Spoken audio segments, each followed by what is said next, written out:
Hi all, good afternoon. Today I am joined by Mr. Bhavish Sood, who is general partner with Modular Capital and sits on board of multiple of his portfolio companies.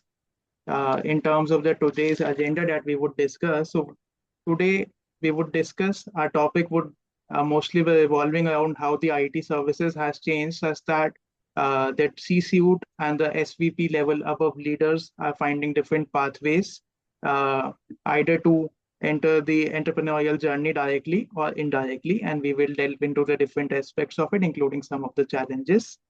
Before I deep dive further into our today's topic, I wanted to take a minute to quickly talk about Modular Capital as well.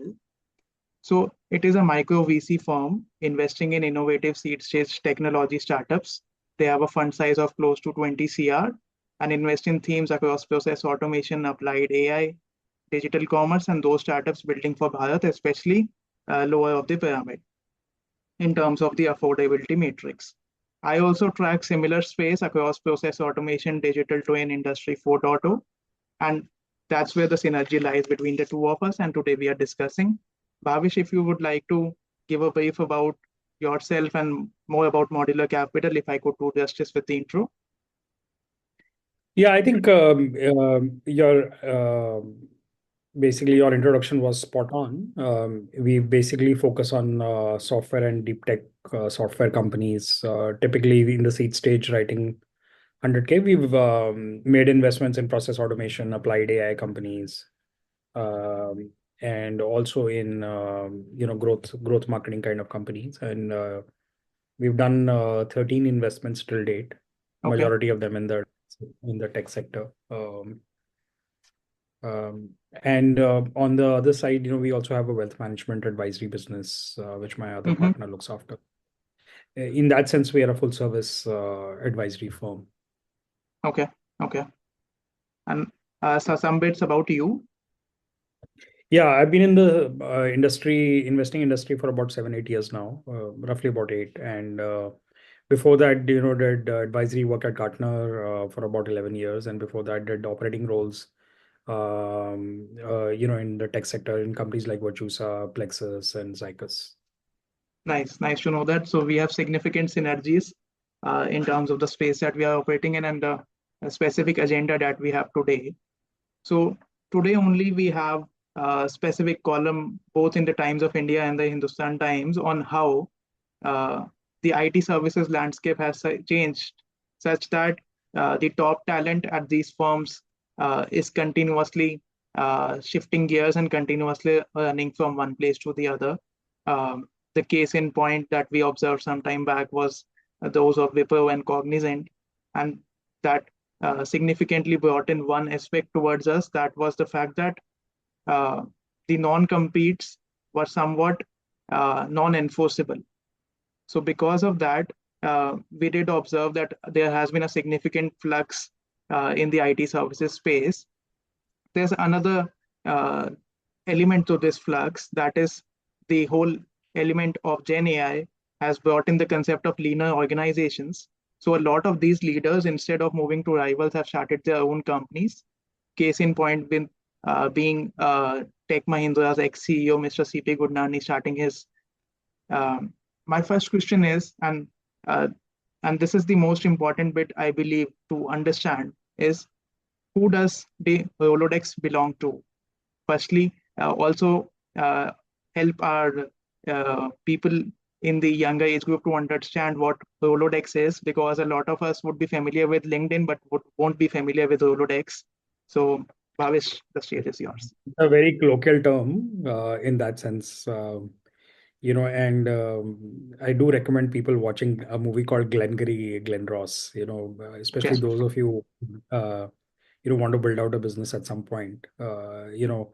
Basically Rolodex in a very trivial, it's basically a connection. The only difference with a Rolodex is it's slightly more warmer than a business connection, and potentially means that you have the ability to either call on a favor or basically have the ability to move some business with them, right? I mean, that's what Rolodex really actually means.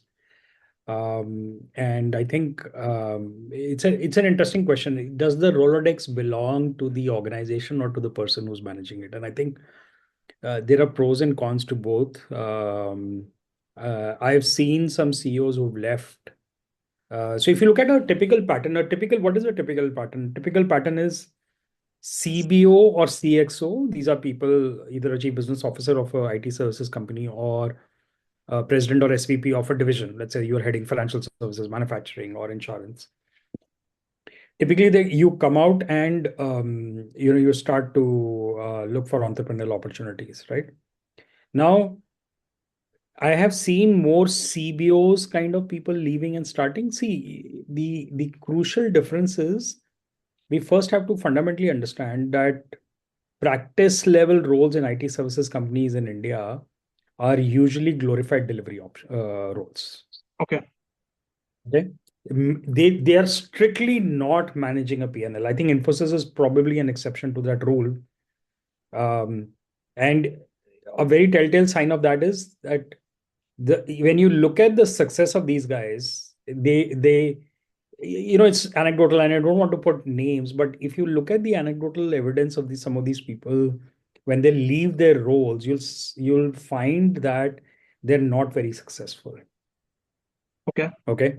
Either as a CEO or and there have been plenty. I mean, Wipro has lost some really senior people. IBM in the services side has lost very senior people.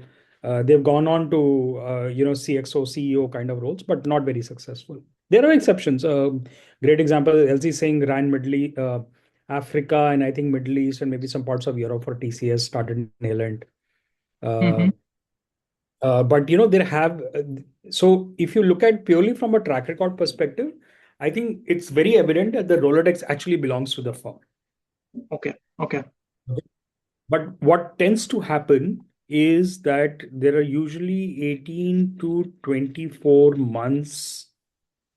There are 18 to 24 months of a non-compete, and after that, these people are able to call on some of their customers. And let's take theoretically an example. Let's say JP Morgan Chase, you were managing at a certain firm, or you were managing Goldman Sachs.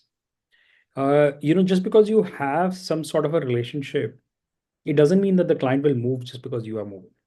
Right. It rarely happens. So I think the Rolodex largely belongs to the firm, and firms are very protective about it. And they also find creative ways. They find creative ways, so they will make the introduction. They will hire somebody who will then introduce, and you will not directly approach that customer. Okay. Or you will get a vendor code with that organization again, in your new entity. I would argue that many of these firms, when they get these CXOs from larger firms, their expectation actually is that they will bring in some business. But when you speak to a lot of these CXOs, they will say that, my intention of moving was that, one, the CEO or the CXO role, and the fact that I will have a general management job where I'll be responsible for building the business and running the teams. So I think there is also this disconnect in the market, which I continue to observe. So if I could understand, the disconnect is while the person moving is trying to showcase his or her domain knowledge and people management skills, but people management, delivery management, building, just general management skills, right? What does it take to run an efficient company? Right. But as you mentioned, there are creative ways, right? And the least the network or the Rolodex that they had in touch, right? They did have a touch with those people, so they can at least have the discovery calls, or the because they know the need of the other person. Or the other But organization. large clients are very hard to move, because their procurement processes are like that, their validation, how they will evaluate, all those things are not easy. Are very hard to move, because their procurement processes are like that, their validation, how they will evaluate, all those things are not easy. Okay. So I do get the understanding at this aspect. So while it is understandable in terms of in terms of those CXOs who are moving from one org to similar org, at a those who are, say, going from similar sized entity to another similar sized entity, that they are eyeing a general manager kind of role in disguise. Yeah. But what about those people who are trying to start up? They must be having significant Rolodex, right? Yeah, they will have Rolodex, right? I mean, you took CP's example. If you look at CP or even people one below him, they would actually have The business building ability. They have the ability to build a business.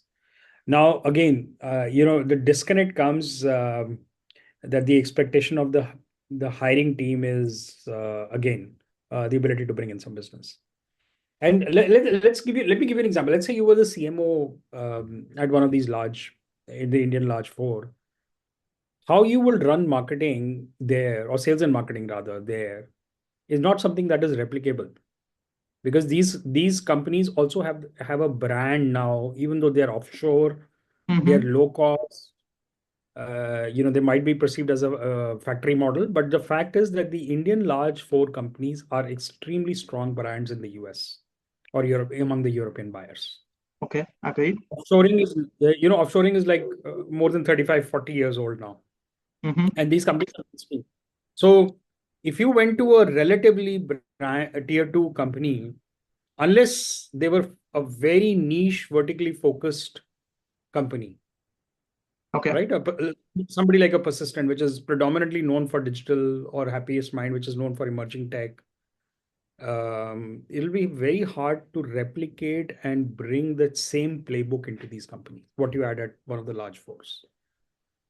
Interesting, because this significantly aligns with what CP mentioned, that they are focusing on the niche LLM capabilities that they are building, one. And they mentioned that most of the service providers don't have that capability. Instead of a service provider, they are trying to build a tech company. I mean, CP went on, his Twitter, he took it up with Sam Altman when he had come, and, it was a pretty public knowledge. And it's interesting to see that he's actually taken on that challenge to build something innovative out of the country.